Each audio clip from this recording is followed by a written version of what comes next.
سورہ ملک بڑی، جیسے سورہ قاف وہاں تھی اسی مقام پر یہاں سورہ ملک ہے، بہت جامع اس کی تاثیر، اور یہ بہت حضور کو عزیز تھی آپ کی کہ معمولات میں سے تھا رات کو سوتے ہوئے آپ سورہ ملک پڑھا کرتے تھے، اور اس کی آپ نے تلقین کی۔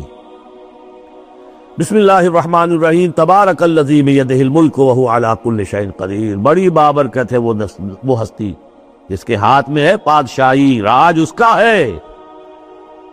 یہ ہے دین کا سیاسی پہلو، پوری کائنات پر اس کا راج چل رہا ہے۔ دنیا میں بغاوت ہے، کیوں ہے؟ وہ اپنے ایمان کے دعوے داروں کا امتحان لینا چاہتا ہے بس، ورنہ سورج، چاند، گیلیکسیز، پوری کائنات اور خود ہمارے جسم کا ایک ایک ذرہ اس کے قانون کا پابند ہے، تابع ہے۔ ہمارا جسم ہمارے اختیار میں کہاں ہے؟ میں تنگ آ جاتا ہوں، 2 دن ہوتے ہیں یہاں سے تو طبیعت خراب ہو جاتی ہے، جب تک کہ میں وقت لگتا ہے پینسی لے کر بیٹھتا ہوں۔ اگر میں چاہوں کہ یہاں بال نہ آئے، میرا جسم ہے، میرا تو اختیار نہیں، وہ تو آئیں گے۔ تو ہمارا جسم بھی جہاں تک اس کی فزیولوجی کا تعلق ہے، اس کی اناٹومی کا تعلق ہے، یہ سارا اللہ کے قانون کے تابع، میرے تابع تو نہیں۔ میں چاہوں میرا دل ذرا رک جائے، جب چاہوں میں اس کو سٹارٹ کر دوں تو یہ تو نہیں ہوگا، جب بند ہوگا بند ہو جائے گا، میرے اختیار میں نہیں۔ لیکن یہ کہ جو ہماری اختیاری زندگی ہے اس میں ہم نے طے کر لیا ہے کہ اللہ کی نہیں مانیں گے، اپنی مانیں گے، اپنی مانیں گے، اپنی بیویوں کی مانیں گے، اور جو بھی نظام ہے اس کے ساتھ وفاداری کریں گے، چاکری کریں گے، ان کی ملازمت کریں گے، ان کے رتھوں کے اندر ہم بیل بن کر جتیں گے تاکہ ہمیں عیش ملے، دنیا کے اندر ہمارے لیے مقامات ہوں، ہماری عیش، بس اللہ خیر صلی اللہ۔ تو یہ ہے اصل میں امتحان، ورنہ بادشاہی یہاں اب بھی اسی کی ہے۔ یہ صرف ہلدی کی گانٹھ ہے جسے لے کر ہم پنساری بن کر بیٹھ گئے، میری مرضی، میرا خیال، میرا نظریہ یہ ہے، اور ہمارے نزدیک جو ہے طریقت کم المثلی، ہمارے جو کلچر ہے، مثالی نظام جو ہم نے بنایا ہے، ہمیں اس کی حفاظت کرنی ہے۔ تبارک الذی بیدہ الملک وہو علی کل شیء قدیر، وہ ہر چیز پر قادر ہے۔ الذی خلق الموت والحیات لیبلوکم ایکم احسن عملا۔ اب دیکھیے ہم نے حیات انسانی کا جو اب تک سمجھا ہے، جس کو کہ عمر نے، جو کہ بہت بڑا شاعر ہے، اس نے اپنی بیوی سے خطاب کر کے کہا ہے حیات ثم موت ثم بعث حدیث و خرافات یوم عمری۔ یہ کیا ہے؟ زندگی پھر موت پھر زندگی، پھر کیا؟ یہ سب حدیث و خرافات، معاذ اللہ۔ ہم نے بھی دیکھا پہلے کنتم امواتا فاحیاکم ثم یمیتکم ثم یحییکم ثم الیہ ترجعون۔ یہ وقفے کیوں ڈالے گئے؟ یہ موت کا وقفہ کیوں ڈال کر زندگی کا ایک حصہ نکال دیا علیحدہ؟ 30 40 50 60 سال یہ دنیا کی زندگی، پھر موت کا وقفہ۔ موت ایک زندگی کا وقفہ ہے، یعنی آگے بڑھیں گے دم لے کر۔ کیوں؟ اس کی حکمت بتائی جو ہم پڑھائیں سورہ واقعہ میں، قدرنا بینکم الموت، تمہاری ہی زندگی کا تسلسل ہے جس میں ہم نے ایک وقفہ موت کا ڈال دیا ہے۔ کیوں ڈالا ہے؟ خلق الموت والحیات لیبلوکم ایکم احسن عملا۔ یہ جو چنک علیحدہ کیا ہے یہ اس لیے کہ تمہاری آزمائش ہو، امتحان ہو، تمہیں جانچا جائے۔ وہ 3 گھنٹے کا امتحان ہوتا تھا جو دیتے تھے تم کبھی اسکولوں میں، اب یہ 30 برس کا سمجھ، اور واقعی 30 برس ہی ہوتے ہیں آدمی کے پاس۔ پہلی زندگی کے 20-25 برس ویسے گزر گئے، شعور ہی ابھی نہیں ہے، اور پھر ایک خاص عمر کے بعد جو ہے آزاد ڈھیلے پڑ گئے، اور پھر یہ کہ لکیلا یعلم من بعد علم شیئا، 30 نہیں ہوں گے 40 مل جائیں گے آدمی کو، کام تو یہی ہوتا اس کی زندگی کا۔ اس لیے ہے لیبلوکم ایکم احسن عملا، تاکہ تمہیں جانچے پرکھے دیکھے تم میں سے کون ہے اچھے عمل کرنے والا۔ اب دیکھیے علامہ اقبال کی جو نظم ہے زندگی کے موضوع پر، واقعہ یہ ہے کہ بہت چوٹی کی چیز ہے، بہت عمدہ چیز ہے۔ تو اسے پیمانہ امروز فردا سے نہ ناپ، جاویداں پہم دواں ہر دم جواں ہے زندگی۔ قلزم ہستی سے تو ابھرا ہے مانند حباب، جیسے سمندر میں ایک بلبلا سا ہوتا ہے، کتنی زندگی ہوتی ہے بلبلے کی۔ قلزم ہستی سے تو ابھرا ہے مانند حباب، اس زیاں خانے میں تیرا امتحان ہے زندگی۔ خلق الموت والحیات لیبلوکم ایکم احسن عملا۔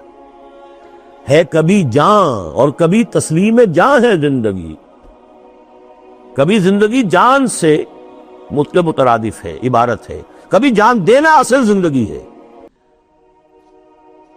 ولا تقولوا لمن يقتل في سبيل الله اموات بل احیاء ولكن لا تشعرون. ہے کبھی جان اور کبھی تسلیم جان ہے زندگی. اصل زندگی جو ہے وہ جان دے دینے سے حاصل ہوتی. الذی خلق سبع سماوات طباقا، وہ اللہ جس نے بنائے 7 آسمان ایک دوسرے کے اوپر. آیات متشابہات میں سے ما تری فی خلق الرحمن من تفاوت، تم نہیں دیکھ پاؤ گے اللہ کی تخلیق میں کہیں کوئی فرق نہیں. اتنا محکم نظام ہے، اتنا محکم نظام. کیا کسی سائنسدان نے آج تک یہ بھی کہا کہ تخلیق میں یہاں نقص ہے؟ کسی نے کہا؟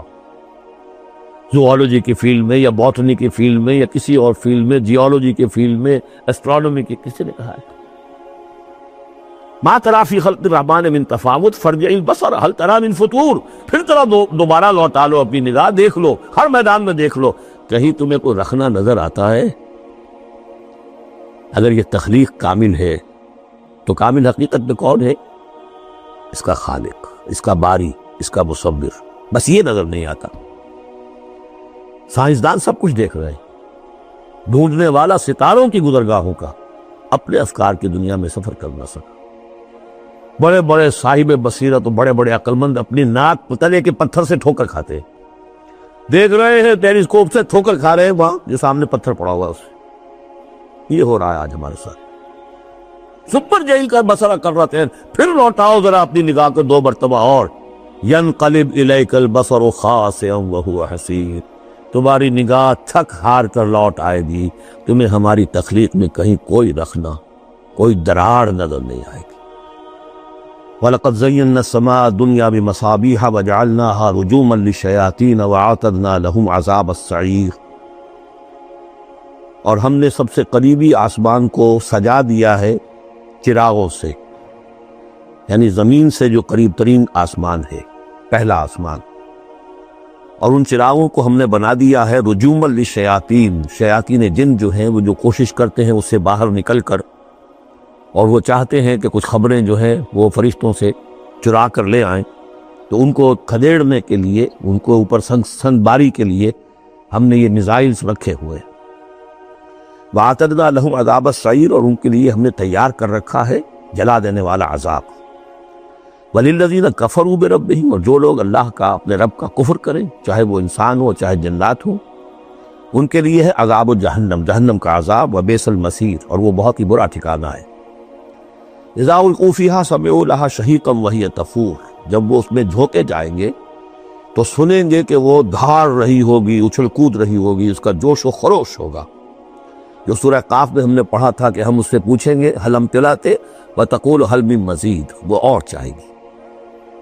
جیسے کوئی بھوکا بھیڑیا ہو یا بھوکا شیر ہو اور اس کے آگے کوئی شکار ڈالا جائے تو جس طریقے سے وہ اس پر غرا کر آئے گا، تکاد تمیز من الغیظ، قریب ہوگا کہ وہ اپنے غصے سے پھٹ جائے. کلما القی فیہا فوج، جب کبھی بھی اس میں ایک فوج ڈالی جائے گی، یعنی یہ کہ ایک قوم کے بعد دوسری، دوسری کے بعد تیسری، وہ تو ہو رہا ہے. وہم یوزعون، ان کے درجہ بندی کی جائے گی، قوموں کا علیحدہ علیحدہ حساب ہوگا. سألہم خزنتہا، تو جو جہنم کے داروغہ ہے وہ ان سے کہیں گے الم یاتکم نذیر، کہ آپ کے پاس کوئی خبردار کرنے والے نہیں آیا؟ قالوا بلا، وہ کہیں گے آیا تھا، کیوں نہیں؟ قد جاءنا نذیر، ہمارے پاس خبردار کرنے والا آیا. فکذبنا، ہم نے انہیں جھٹلا دیا تھا. وقلنا ما نزل اللہ من شیء، اور ہم نے کہا کوئی شے نہیں اتاری اللہ نے، یہ تم خام خواہ کہہ رہے ہو کہ تم پر کوئی قرآن اترا ہے یا تورات اتری ہے. ان انتم الا فی ضلال کبیر، ہم نے اس سے بھی بڑھ کر کہا کہ تم تو خود کسی گمراہی میں ہو، کھلی گمراہی میں مبتلا ہو گئے ہو، تمہیں کوئی آسیب آ گیا ہے یا کچھ اور ہو گیا ہے. وقالوا لو كنا نسمع او نعقل، اور انہوں نے کہا یا وہ کہیں گے کہ اگر ہم سنتے اور سوچتے، غور کرتے، عقل سے کام لیتے، ما کلنا فی اصحاب السعیر، تو ہم نہ ہوتے اس جہنم والوں میں سے. فاعترفوا بذنبہم، پس انہوں نے اپنے اصل گناہ کا اعتراف کر لیا. یہ بہت اہم مقام ہے. اصل گناہ کیا تھا کہ ہم لوگ کی بات سنی نہیں، سنی تو انسنی کر دی، اس پر غور نہیں کیا. اس لیے کہ ہم یہ آج پڑھ چکے ہیں ان السمع والبصر والفؤاد کل اولئک کان عنہ مسئولا. اللہ نے تمہیں یہ فیکلٹیز دی ہیں تو اس لیے کہ استعمال کرو. ہم نے بند کر کے رکھ چھوڑی ہے. ہماری ریت ہے، ہماری آباء و اجداد کی رسمیں ہیں، ہماری برادری کے یہ رواج ہیں، ہم اتنے عرصے سے ایک جماعت میں ہیں، اس جماعت کا یہ چلن ہے، جو بھی ہے، اس فرقے میں ہے، اس فرقے کا یہ معاملہ ہے، یہ ساری چیزیں جو ہے کہ نہ سوچنا، نہ غور کرنا، نہ سننا۔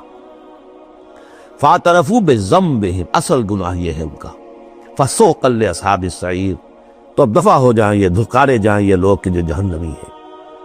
اس کے برعکس ان الذین یخشون ربہم بالغیب، وہ لوگ کہ جو اپنے رب سے ڈرتے رہے غیب میں، لہم مغفرۃ واجر کبیر، ان کے لیے مغفرت بھی ہے اور بہت بڑا اجر بھی ہے۔ واسروا قولکم او اجہروا بہ، اور دیکھو چاہے تم اپنے قول کو چھپا کر بیان کرو یا بلند آوازی سے بیان کرو، انہ علیم بذات الصدور، وہ تو اس سے بھی واقف ہے جو تمہارے سینوں کے اندر مضمر ہے اور پنہاں ہے۔ الا یعلم من خلق، بڑی اہم آیت ہے یہ وہ حصے ہیں قرآن کے یہ کہ جن کو اس طریقے سے ازبر ہونا چاہیے اگر بات کرنا چاہتے ہیں، آپ دین کی وہ خدمت کرنا چاہتے ہیں۔ کیا وہی نہ جانے گا جس نے پیدا کیا؟ ایسی بات ہے کہ جس کا کوئی انکار کر ہی نہیں سکتا۔ گھڑی بنانے والے کو تو معلوم ہے میں نے اس میں کیا کیا پرزے رکھے ہوئے ہیں، مجھے نہیں معلوم، میں اس کا استعمال تو کر رہا ہوں، مجھے بتا دیا یہ بٹن دبانے یہ آن ہو جائے گا، لیکن یہ کہ جس نے بنایا ہے کیا اس سے چھپی ہوئی کوئی چیز ہے؟ الا یعلم من خلق وهو اللطیف الخبیر، اور وہ تو بہت باریک بین ہے، ہر شے کی خبر رکھتا ہے۔ هو الذی جعل لکم الارض ذلولا، اسی نے تمہارے لیے زمین کو بنا دیا ہے پست، تابع حکم، تمہارے قدموں میں بچھی ہوئی ہے غریب، جتنا چاہتے ہو اس کو تو رونتے ہو، پامال کرتے ہو۔ فمشوا فی مناکبہا، چلو پھرو اس کے کندھوں کے مابین، گویا کہ یہ بھی کوئی بہت بڑا ہاتھی ہو، اس کے کندھوں کے مابین اتنی جگہ ہے، چل پھر رہے ہیں، جیسے چیونٹی کسی ہاتھی کے کندھوں کے درمیان چل رہی ہو تو وہ تو سمجھتی ہوگی کہ فٹ بال کا میچ کھیلنے کی جگہ مجھے مل گئی ہے۔ تو یہی حال ہمارا ہے، ہم جسے بہت وسیع سمجھتے ہیں کیا وہ کچھ بھی نہیں۔ فمشوا فی مناکبہا وکلوا من رزقہ، اور اسی کے رزق میں سے کھاؤ پیو، اسی زمین میں سے تمہارا رزق بھی برآمد ہو جائے گا، وإلیہ النشور، یہ یاد رکھو کہ پھر اللہ ہی کی طرف اٹھ جانا ہے، یہ اٹھنا ہے۔ آمنتم من فی السماء ان یخسف بکم الارض فاذا ہی تمور، کیا تمہیں کوئی خوف نہیں رہا؟ بالکل تم نچت ہو گئے ہو اس آسمان والے سے جو آسمان میں ہے کہ وہ کہیں تمہیں زمین میں خسف نہ کر دے، دھسا نہ دے، فاذا ہی تمور، جبکہ وہ لرزے، زلزلہ آئے، شق ہو جائے اور تم چلے جاؤ۔ ام امنتم من فی السماء ان یرسل علیکم حاصبا، کیا تمہیں کوئی ڈر نہیں رہا کہ اللہ تعالیٰ جو ہے وہ آسمان والا تم پر بھیج دے کوئی ایسا جھکڑ تیز آندھی جس میں پتھر چلے آ رہے جو بلٹس کا کام کرے اور میزائلز کا کام کرے؟ فَسَتَعْلَمُونَ كَيْفَ النَّذِيرُ، پھر تمہیں معلوم ہو جائے گا کہ میرا خبردار کرنا کیسا تھا، کیا اس کا نتیجہ تھا۔ وَلَقَدْ كَذَّبَ الَّذِينَ مِن قَبْلِهِمْ، اور یقیناً جو ان سے پہلے تھے انہوں نے بھی جھٹلایا تھا۔ فَكَيْفَ كَانَ النَّكِيرُ، تو کیسا ہوا میرا ان کو پکڑنا اور میرا عذاب۔ اَوَلَمْ يَرَوْا إِلَى الطَّيْرِ فَوْقَهُمْ، کیا یہ دیکھتے نہیں پرندوں کو جن کے اوپر ہے؟ صافات ویقبضن، کبھی انہوں نے اپنے پر پھیلائے ہوتے ہیں، کبھی ان کو سکیڑ لیتے ہیں۔ ما یمسکہن الا الرحمن، نہیں روکے ہوئے انہیں اس فضا کے اندر مگر رحمان۔ انہ بکل شیء بصیر، یقیناً وہ ہر چیز کو دیکھ رہا ہے۔ یعنی جو قانون طبیعی ہے جس کے تحت وہ چل رہا ہے وہ تو اللہ کا بنایا ہوا ہے۔ امن ھذا الذی هو جند لکم ینصرکم من دون الرحمن، بھلا وہ کون ہے جو تمہارا لشکر بن جائے اور تمہاری مدد کرے رحمان کے مقابلے میں؟ ان الکافرون الا فی غرور، نہیں ہے یہ کافر مگر دھوکے میں آ گئے، بہکارے میں آ گئے۔ امن ھذا الذی یرزقکم من امسک رزقا، پھر بھلا کون ہے وہ جو تمہیں رزق دے سکے اگر اللہ اپنے رزق کے خزانوں کو روک لے؟ بل لجوا فی عتو و نفور، نہیں یہ لوگ اپنی شرارت میں اور نفرت میں بہت آگے بڑھ گئے۔ افمن یمشی مکبا، یہ آیت بہت اہم ہے حکمت قرآن کے اعتبار سے، فلسفے کے اعتبار سے۔ افمن یمشی مکبا علی وجہہ اہدی امن یمشی سویا علی صراط مستقیم، دو انسانوں کا تصور کرو، ایک شخص وہ ہے کہ جو اوندھے منہ پیٹ کے بل گھسٹ رہا ہے، ایک وہ جو سیدھا کھڑا ہے، سیدھے راستے پر چل رہا ہے۔ کون ہوگا زیادہ ہدایت پر؟ اس میں نقشہ کھینچ دیا گیا ہے جو لوگ حیوانی سطح پر زندگی بسر کر رہے ہیں صرف انسٹنکٹس کی وجہ سے زندہ ہے، پیٹ معاشی جدوجہد اسی کے لیے زندہ ہے، گھسٹ رہے ہیں اسی میں۔ اور اس اوندھے پڑے وہ انسان کے معنی نہیں جنہیں آگے کا کچھ پتہ نہیں آگے کہاں جانا ہے، وہ تو ان کے انسٹنکٹس انہیں چلا رہے ہیں، بالکل اینیمل لیول کے اوپر زندگی گزار رہے ہیں، اوندھے منہ، انہیں کیا نظر آئے گا راستہ کون سا ہے، کدھر جانا ہے؟ ایک شخص کھڑا ہے سیدھا، اپنی منزل اس نے معین کر لی ہے۔ یہ بالکل وہی فلسفہ ہے جو سورہ حج میں آ چکا ہے۔ انسان حقیقت میں وہی انسان ہے جس نے اپنا کوئی آدرش، کوئی نصب العین، کوئی مقصد، کوئی آئیڈیل زندگی میں مقرر کیا۔ جو شخص بغیر کسی نصب العین کی زندگی گزار رہا ہے، ہی از این اینیمل۔ اولئک کالانعام بل ھم اضل۔ حیوانات جو ہیں یہ چوپائے، ان کی زندگی کا کوئی مقصد نہیں ہے۔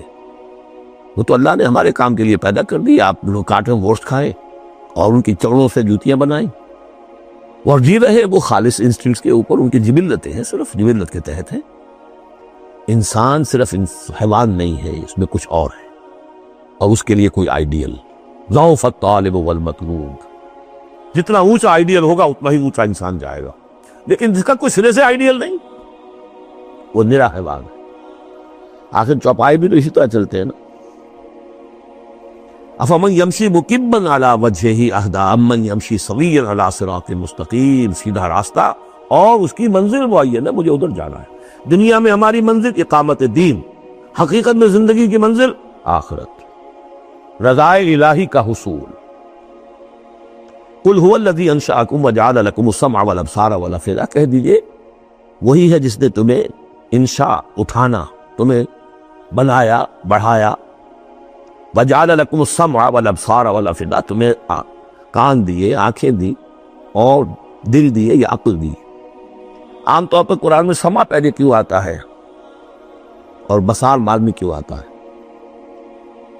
انسانی علم کا جب آپ جائزہ لیں گے تو اس میں پہلا حصہ ہوتا ہے جو پہلی نسلوں نے علم حاصل کیا ہوا ہے، اس کو آپ اخذ کرتے ہیں اپنی سماعت سے۔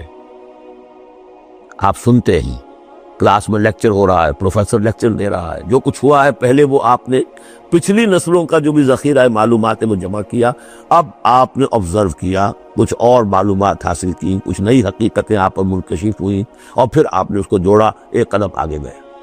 ان السمع والبصر والفؤاد کل اولئک کان عنہ مسئولا قلیلا ما تشکرون، بہت کم ہی شکر ہے جو تم کرتے ہو۔ قل هو الذی ذرأکم فی الارض والیہ تحشرون، کہہ دیجئے اسی نے تمہیں پھیلا دیا ہے زمین میں اور اسی کی طرف تم اکٹھے کر دیے جاؤ گے، جمع کر دیے جاؤ گے۔ وَيَقُولُونَ مَتَىٰ هَٰذَا الْوَعْدُ إِن كُنتُمْ صَادِقِينَ، وہ کہتے کب ہوگا یہ وعدہ، کب پورا ہوگا، اگر تم سچے ہو تو بتاؤ۔ قُلْ إِنَّمَا الْعِلْمُ عِندَ اللَّهِ، کہہ دیجئے کہ اس کا علم اللہ کے پاس ہے۔ آخرت کب آئے گی؟ وَاللَّهُ عِندَهُ عِلْمُ السَّاعَةِ، اللہ ہی کے پاس اس کا علم ہے۔ وَإِنَّمَا أَنَا نَذِيرٌ مُّبِينٌ، اور میں تو بس صرف ایک واضح اور صاف صاف ڈرا دینے والا ہوں، اس کے سوا میری ذمہ داری کوئی نہیں۔ فَلَمَّا رَأَوْهُ زُلْفَةً، پھر جب وہ دیکھیں گے اس کو، قریب آ گئی، سیئت وجوہ الذین کفروا، تو ان کے چہروں کے حلیے بگڑ جائیں گے، برے ہو جائیں گے ان کے چہرے، ان کافروں کے۔ وقیل ھذا الذی کنتم بہ تدعون، اور کہا جائے گا یہ ہے وہ جس کو تم مطالبہ کرتے تھے کہ لاؤ اور لے آؤ جلدی سے۔ قل ارأیتم ان اہلکنی اللہ ومن معی او رحمنا فمن یجیر الکافرین من عذاب الیم، اے نبی ان سے کہیے دیکھو اگر مجھے میرا اللہ ہلاک کر دے، یا اور جو میرے ساتھ ہیں ان سب کو بھی ہلاک کر دے، یا اللہ تعالی ہم پر رحم فرمائے، سوال یہ ہے کہ تمہیں کون بچائے گا، کافروں کو کون بچائے گا عذاب علیم سے؟ ہمارا جو بھی ہو ہم ناکام رہ جائیں، تمہارے نزدیک ناکام ہو گئے، ہمارے نزدیک تو کوئی ناکامی ہے ہی نہیں۔ حل تربصون بنا الا احدی الحسنیین، دو اعلیٰ صورتیں ہیں، ان میں سے تیسری کوئی صورت ہے ہی نہیں۔ یا ہمارا رب ہمیں سب کو جام شہادت نوش کروا دے، کامیابی سب سے بڑی کامیابی تو یہی ہے، اور کامیاب ہو کر اگر واپس آ گئے تو تم بھی کہو گے کہ کامیاب ہو۔ لیکن تم سوچو کہ کافروں کو کون بچائے گا دردناک عذاب سے۔ قل هو الرحمن آمنا بہ، کہہ دیجئے وہ رحمان ہے، اس پر ہم تو ایمان لا چکے ہیں، وعلیہ توکلنا، اور اسی پر ہمارا توکل۔ نوٹ کر لیجیے یہ صورتیں جو ہے بالکل ابتدائی زمانے کی صورتیں ہیں۔ ابھی سمجھیے کہ یہ ابتدائی رد و قضا ہے، جس کی آخری شکلیں وہ ہیں جو سورہ انعام اور سورہ اعراف اور سورہ یونس اور سورہ ہود میں ہم دیکھا ہے۔ فَسَتَعْلَمُونَ مَنْ هُوَ فِي ضَلَالٍ مُّبِينٍ، تو عنقریب تمہیں معلوم ہو جائے گا کہ کھلی گمراہی میں کون تھا، ہم تھے یا تم تھے۔ قُلْ أَرَأَيْتُمْ إِنْ أَصْبَحَ مَاؤُكُمْ غَوْرًا، ذرا ایک بات پر اور غور کرو، اگر تمہارا یہ پانی جو زمین کا ہے وہ نیچے اتر جائے، کبھی کبھی ایک دم بہت جو ہے ایک الارم ہو جاتا ہے کہ پانی کی سطح نیچے جا رہی ہے، بارشیں کم ہوئی ہیں، پانی کی سطح نیچے جا رہی ہے، کہاں سے لائیں گے پانی؟ وہ تو پھر بھی ابھی ایک حد تک ہی نیچے جاتی ہے، یہ پانی اور نیچے چلا جائے. فمن یاتیکم من ماء معین، کون ہے وہ جو لائے گا تمہارے پاس وہ پانی صاف نکھرا ہوا پانی.